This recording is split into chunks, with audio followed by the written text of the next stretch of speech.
Hello friends, मैं आपकी ma'am इतिका Srivastava आप सभी का स्वागत करती हूँ आपके अपने ऑनलाइन लर्निंग प्लेटफॉर्म कॉग्निडू में।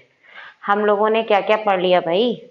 चलते हैं अपने नेक्स्ट टॉपिक। अपना टॉपिक चल रहा था सिटीजनशिप। ठीक है, सिटीजनशिप अभी बेटा चलेगा क्योंकि उसमें बहुत सारी चीजें बाकी हैं समझाना, और मैं नहीं चाहती कि आप लोग बोर हो जाएं, इसीलिए मैं थोड़ा कम कम पढ़ाती हूँ। क्योंकि नागरिकता समझना बड़ी बात नहीं है। नागरिकता से संबंधित जो 2019 में चीजें हुई, जो संशोधन हुए, जो अधिनियम आया, उसमें जो संशोधन किए गए, उससे रिलेटेड बातें समझनी होंगी और उनको याद भी करना होगा। ये चीजें तो हमने जान ही ली हैं ऑलमोस्ट कि 26 जनवरी 1950 में जब हमारा देश क्या हुआ था, आजाद हुआ था, तब उन लोगों को नागरिकता कैसे मिल रही थी। ठीक है, उन लोगों की नागरिकता का प्रावधान हमारे संविधान में कैसे किया गया था। ठीक है, उन लोगों को नागरिकता कैसे मिलेगी, इस बात का प्रावधान हमारे संविधान में था। ये बातें तो हमें जाननी ही है, लेकिन साथ ही साथ ये भी जानना है कि अब जो लोगों को नागरिकता मिलेगी वो कैसे मिलेगी। तो इसीलिए मैं चीजों को धीरे धीरे इसीलिए लेके चल रही हूँ ताकि जो है क्या ना हो, ताकि आप लोग के साथ में दिक्कत ना हो और आप लोग आराम से चीजों को समझ पाए, क्या कर पाए, चीजों को समझ पाए। ठीक है, तो अब बात करते हैं हम लोग आज अपने आर्टिकल 8 के बारे में। और मैंने कल इसका ओवरव्यू भी आपको दिया था। मैंने क्या बताया था, जब हमारा देश आजाद हो रहा था या जब हमारा देश आजाद हो गया था, और उस समय पे क्या था, हमारे देश के लोग किसी और देश में फंसे रह गए थे। ठीक है, आर्टिकल 7 में मैंने बताया था 1 मार्च 1947 के बाद जो लोग हमारे भारत के किसी एक क्षेत्र में रह गए, जो आज का प्रेजेंट पाकिस्तान है, और वहां से लोग क्या करना चाहते हैं, पलायन करके हमारे देश की नागरिकता लेना चाहते हैं। आर्टिकल 7 के तहत हमने ये बताया था भारत के उन क्षेत्रों में रह गए थे जो आज का पाकिस्तान है 1 मार्च 1947 के बाद, तो वो लोग अगर हमारे देश की नागरिकता लेने चाहते हैं तो उसका प्रावधान था हमारे आर्टिकल 7 में। मतलब ये कि पाकिस्तान से लौटने वाले भारतीय, पाकिस्तान से लौटने वाले लोगों के नागरिकता के अधिकार, ये मैंने आर्टिकल 7 में बताया था आपको। ठीक है, ये बात मैंने आपको कल समझा दी थी कैसे होगा, क्या होगा, पंजीकरण कराना पड़ेगा, इस आधार पर इनको नागरिकता मिल जाएगी 1 मार्च 1947 के बाद जो लोग, ये डेट भी याद रखना। वैसे इसका कोई औचित्य नहीं है, पूछा नहीं जाता, ये मैं आपको समझाने के लिए मैंने आपको ये सारे आर्टिकल बताए थे, क्योंकि दिया तो 5 से 11 ही आर्टिकल है, तो बताना तो मुझे हर आर्टिकल आपको पड़ेगा, तो इसका कोई औचित्य नहीं रह गया है। ये तब के लोगों के बारे में बात कर रहा है जब हमारा देश आजाद हुआ था। तो 1 मार्च 1947 के बाद जो लोग फंसे रह गए थे पाकिस्तान में, या फिर उनको लगा कि मेरा वहां मन नहीं लग रहा, मुझे वहां पे अच्छे से चीजें नहीं हो रही हैं, ट्रीट नहीं किया जा रहा, और उनका मन था कि वो वापस आना चाहते हैं, तो उन लोगों के नागरिकता संबंधी अधिकार, वो लोग आएंगे तो उन्हें क्या माना जाएगा, 19 जुलाई 1948 19 जुलाई 1948 के बाद आए हुए व्यक्तियों में गिना जाएगा। ठीक है, के बाद आए हुए व्यक्तियों में गिना जाएगा, क्योंकि पंजीकरण क्या होगा, इन्हें भी कराना पड़ेगा, रजिस्ट्रेशन इन्हें भी कराना पड़ेगा, और साथ ही साथ वहां से अनुज्ञा लेनी पड़ेगी, परमिशन लेनी पड़ेगी इधर पलायन करने के लिए। मतलब पाकिस्तान से अनुज्ञा लेनी पड़ेगी हमारे देश में पलायन करने के लिए। ये बात मैंने कल आपको समझा दी थी। ये बात कल क्या थी, मैंने आपको समझा दी थी, स्क्रीनशॉट लेना हो तो ले लो। यही सेंटेंस है, 2 सेंटेंस 6 में था कि पाकिस्तान से आने वाले व्यक्तियों के बारे में बात हो रही थी। यहां पर बात क्या हो रही है, जो भारत के किसी हिस्से से, क्या था कि भारत के किसी हिस्से, जब कोई भारत का हिस्सा था और आज का पाकिस्तान है, उसमें रह गए, या भारत की तरफ, भारत छोड़ के पाकिस्तान चले गए, उनका मैं वहीं रहूंगा, लेकिन उनका मन नहीं लगा और वो सुबह का बोला शाम को घर आना चाहता है, तो उनके बारे में प्रावधान। दोनों आर्टिकल में थोड़ा सा ही डिफरेंस था, प्रोसीजर वही है, बस ये 1 मार्च 1947 के बाद की बात है, लेकिन व्यक्ति और नागरिक उन्हें तभी माना जाएगा जब 19 जुलाई 1948 के बाद का ही माना जाएगा। इसी बात की बात हो रही थी। अब चलते हैं आगे। आर्टिकल 8 क्या बेटा बात कर रहा है, आर्टिकल 8 के अंतर्गत ये बात हो रही है कि जब हमारा देश आजाद हो रहा था और हमारे देश में संविधान लागू हो रहा था, और जब संविधान लागू होने के साथ साथ लोगों को नागरिकता दे दी गई थी या दे दी जा रही थी, 19 जुलाई में कागजी कार्रवाई शुरू हो चुकी थी, तो क्या था, तो क्या हो रहा था, कुछ ऐसे लोग भी थे बेटा जो हमारे किसी और देश में फंसे रह गए थे, किसी और देश में फंसे रह गए थे, या फिर आप ये कह सकते हो क्या उन लोगों को नागरिकता नहीं मिलेगी जो है क्या भारतीय उद्भव के लोग हैं। क्या है बेटा, इंडियन ओरिजिन है, क्या है, भारतीय उद्भव के लोग हैं, यानी कि इंडियन ओरिजिन, जिनका जन्म यही हुआ है, जिनका उद्भव से मतलब बेटा यही तो है जिनका जन्म यहाँ हुआ हो। भाई नागरिकता अगर आपको किसी भी देश की लेनी है तो सबसे पहला काम क्या होता है, उनका जन्म। ठीक है, उनको जन्म के आधार पर ही नागरिकता मिलेगी। बाकी तो अदर बातें आती हैं कि अगर जन्म नहीं हुआ है तो भी उन्हें नागरिकता कैसे मिलेगी, नागरिकता तो देनी ही देनी है, क्योंकि हम लोग क्या है, भारतीय हैं और हम लोग का दिल बड़ा बड़ा है, हम लोग किसी को भी अपने दिल के अंदर समा सकते हैं। वैसे भी जानते हो जब एक टाइम पे 1000 चीजें कर सकते हैं तो क्या अपने इस भारत इतने बड़े देश में लोगों के लिए जगह नहीं होगी, तो जगह है। कुछ शर्तें हैं जो हमें क्या करनी होंगी, फुलफिल करनी होंगी, उन्हें फुलफिल करनी होंगी उन व्यक्तियों को जो किसी और देश में आजादी के टाइम पे या जब हमारा कॉन्स्टिट्यूशन लागू हो रहा था तब फंसे रह गए थे विदेश में। किसी हमारा जो देश के बाहर वाले देश है वो विदेशी तो कहलाए, तो किसी विदेश में फंसे रह गए। दूसरी बात विदेश में फंसे रह गए, या फिर वहां पर वो काम कर रहे थे, नौकरी कर रहे थे उस समय, और जब हमारा संविधान लागू हो रहा था तो वो यहाँ पहुंच नहीं पाए। क्या हो गया, वो यहाँ पहुंच नहीं पाए। दूसरी बात उसमें एक और भी तो आते हैं, सिर्फ यही थोड़े ना आते हैं जो विदेश में व्यक्ति फंसे रह गए, इन्हीं की केवल बात थोड़े ना कर रहा है। क्या हो रहा है कि व्यक्ति विदेश में जो फंसे रह गए उनके साथ साथ ये बात कर रहा है उन जवानों की, उन लोगों की जिन्होंने, जो हमारे क्रांतिकारी थे। क्या थे बेटा, क्रांतिकारी थे।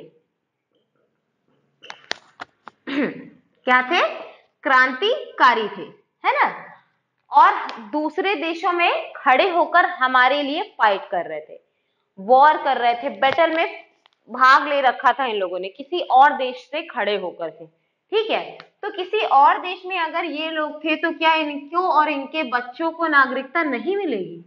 और ये जब हमारा 26 जनवरी 1950 हमारा लागू हो रहा था कॉन्स्टिट्यूशन, जब हमारा देश आजाद हो रहा था, कागजी कार्रवाई हो रही थी, अगर ये उस समय यहाँ पर उपस्थित नहीं थे तो क्या इन लोगों को नागरिकता नहीं मिलेगी।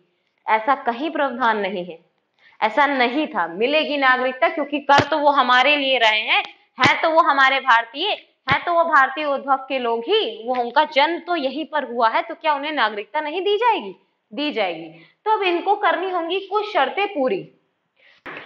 पहली शर्त होगी बाय बर्थ। अच्छा कितना आसान होता है ना इंग्लिश में लिखना, है ना, कितना आसान होता है, इंग्लिश में लिख दो। अब इसी चीज को मैं अगर हिंदी में लिखूं, उस व्यक्ति जिसका जन्म भारत में हुआ, ये आर्टिकल उन व्यक्तियों की बात करता है जिनका जन्म भारत में हुआ हो। वो व्यक्ति हटा दो, उन हटा दो भाई, देखो करेक्शन भी करना पड़ता है। वो व्यक्ति जिनका जन्म भारत में हुआ हो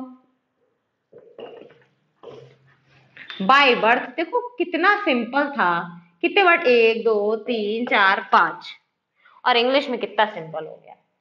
फिर भी लोगों को क्या लगता है कि मैम को हिंदी में भी लिखना चाहिए और इंग्लिश में भी लिखना। पहली बात तो ये बताओ तुम लोग हो कहाँ, सब हैं, सब लोग हो कहाँ, पढ़ना वढ़ना नहीं है क्या, इतने कम वीडियो देख रहे हो, आज का ये देखोगे फिर पीछे नहीं देखोगे, है तो गैप दे दे के पढ़ाई करने का फायदा क्या है। अपने आप को क्या, एक कही गई ना बात, निरंतर प्रयास करते रहने चाहिए, निरंतर अध्ययन करते रहना चाहिए।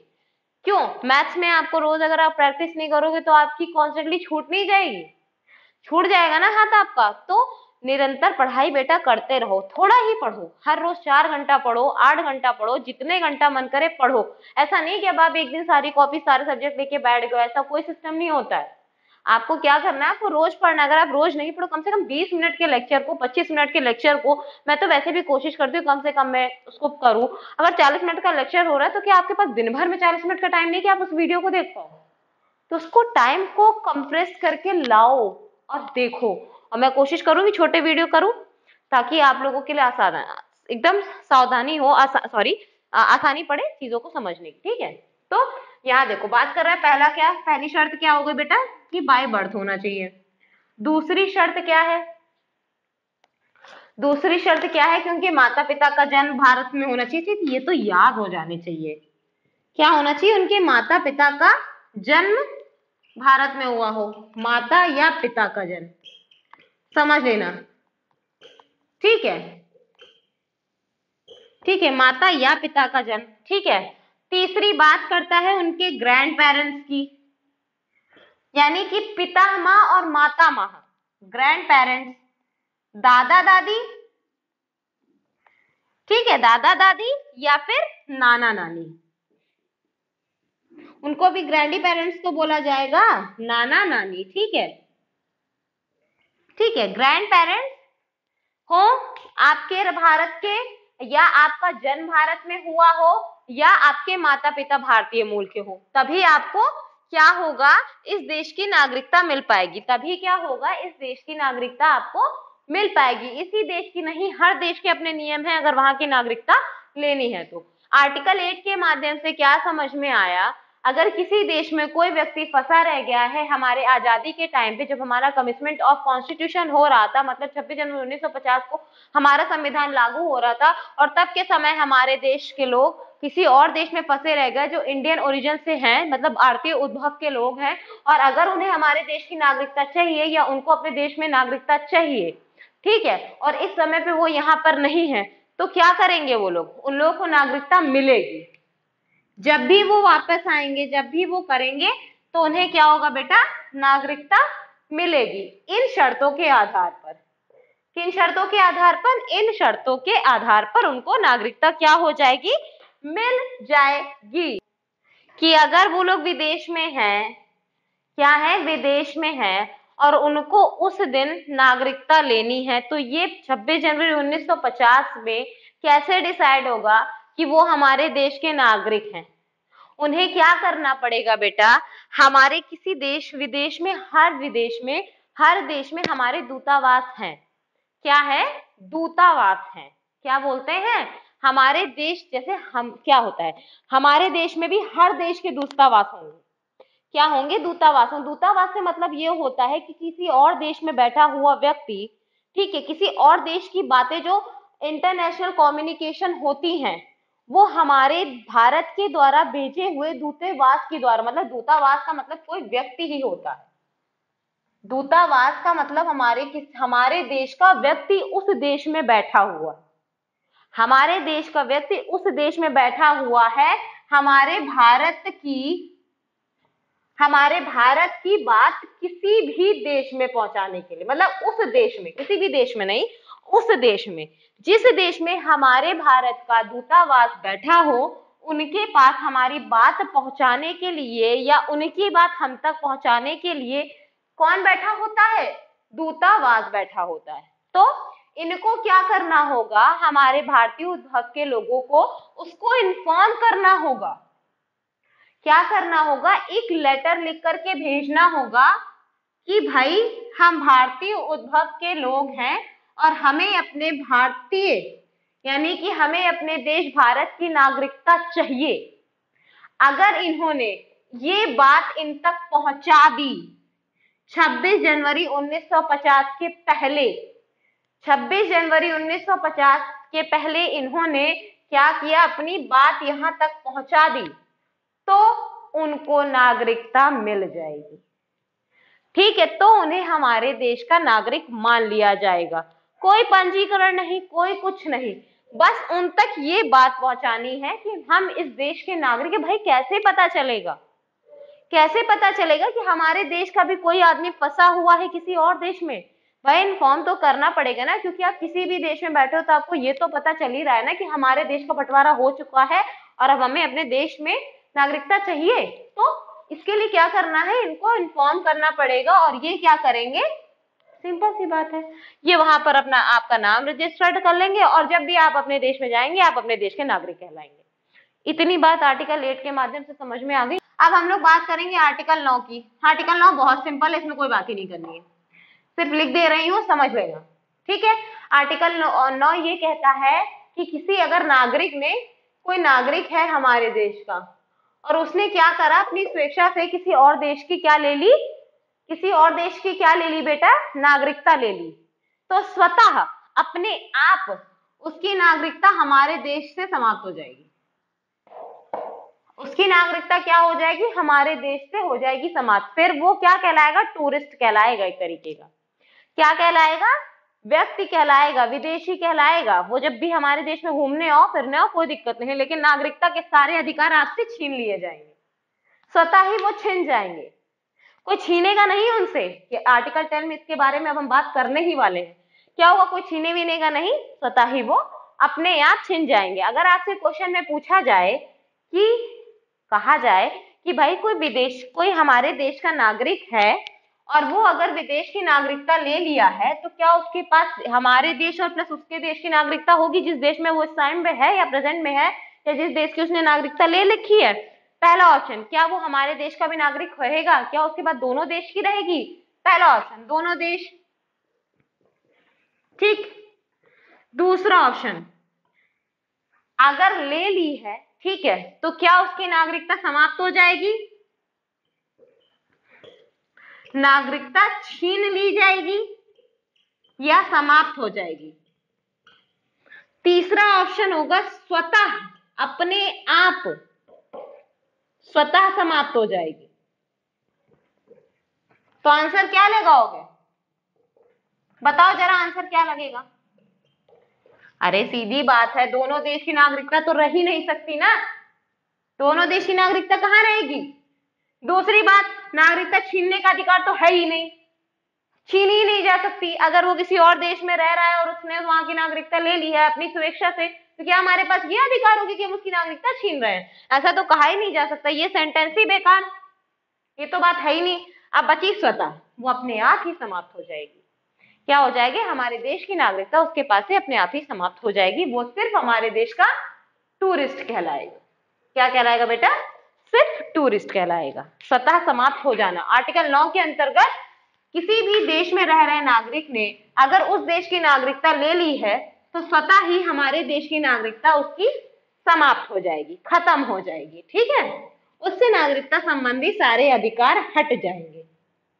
अब इसी आर्टिकल 10 की, इसी से थोड़ा रिलेटेड और बहुत ज्यादा डिफरेंस के साथ बात करते हैं आर्टिकल 10 के बारे में। आज खत्म कर देंगे सारे आर्टिकल्स हम, कल आप लोगों को पढ़ाएंगे अधिनियम के बारे में, ठीक है। आर्टिकल 10 क्या कह रहा है, देखो आर्टिकल 10 ये बात कह रहा है कि हमारे देश के नागरिकों से नागरिकता छीनी जा सकती है।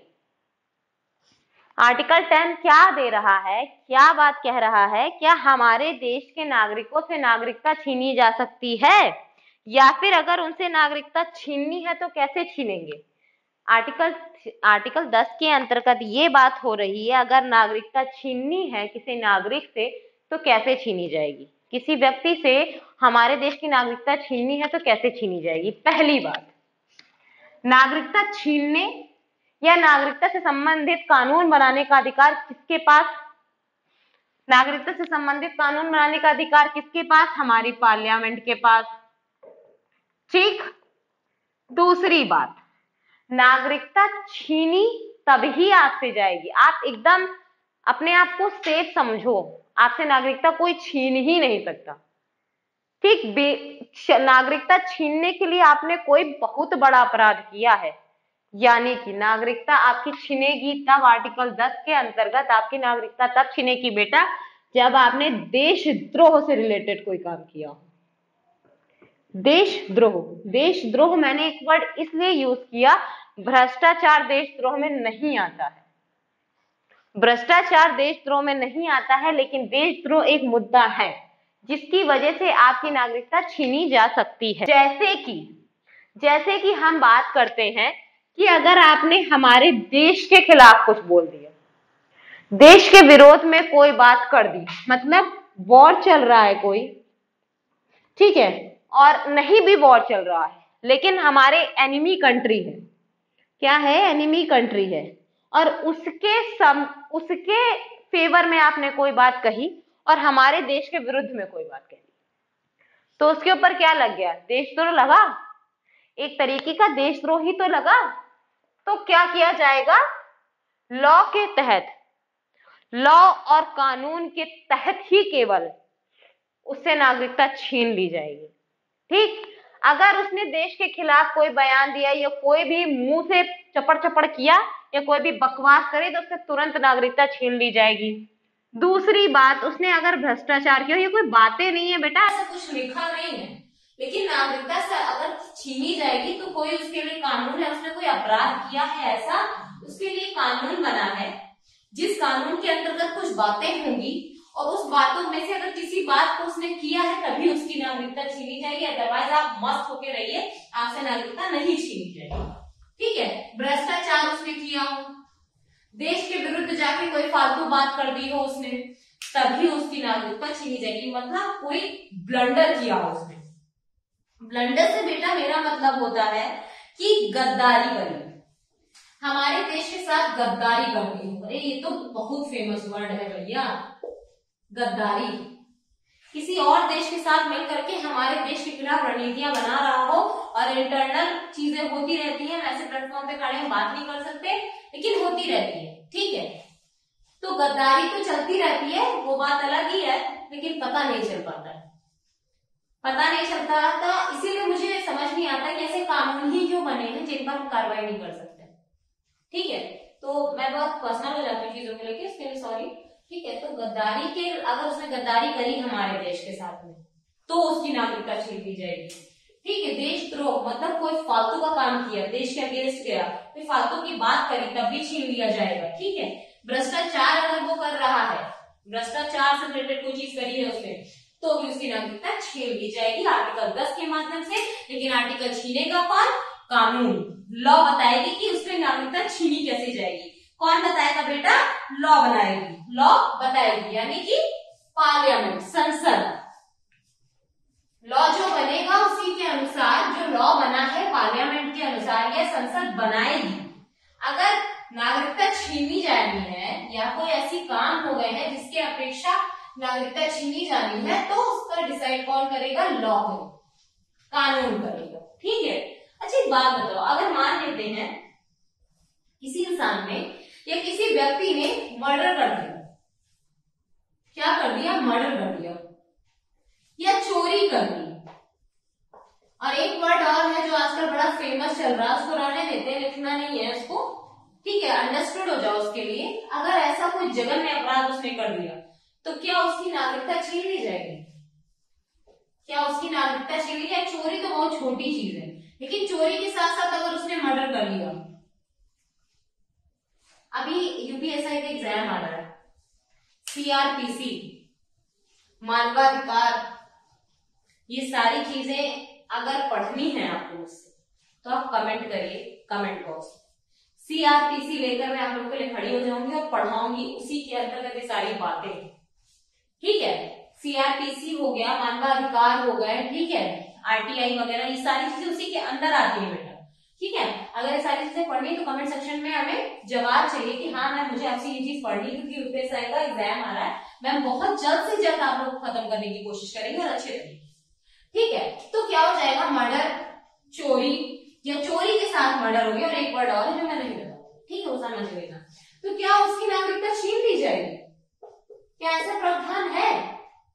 नहीं छीनी जाएगी ना, क्योंकि इसके लिए तो ऑलरेडी कानून बना ही है भैया, इनके लिए तो ऑलरेडी सजा तय है, इनके लिए तो ऑलरेडी क्या है, सजा तय कर रखी है कानून ने कि इनको अगर इन्होंने ऐसा कोई भी अपराध किया कि गए जेल के अंदर, सजाए मौत, कारावास, अंधकार का कारावास, कि इनको 3 महीने के अंदर में भेज दो भैया, ये पड़े रहेंगे।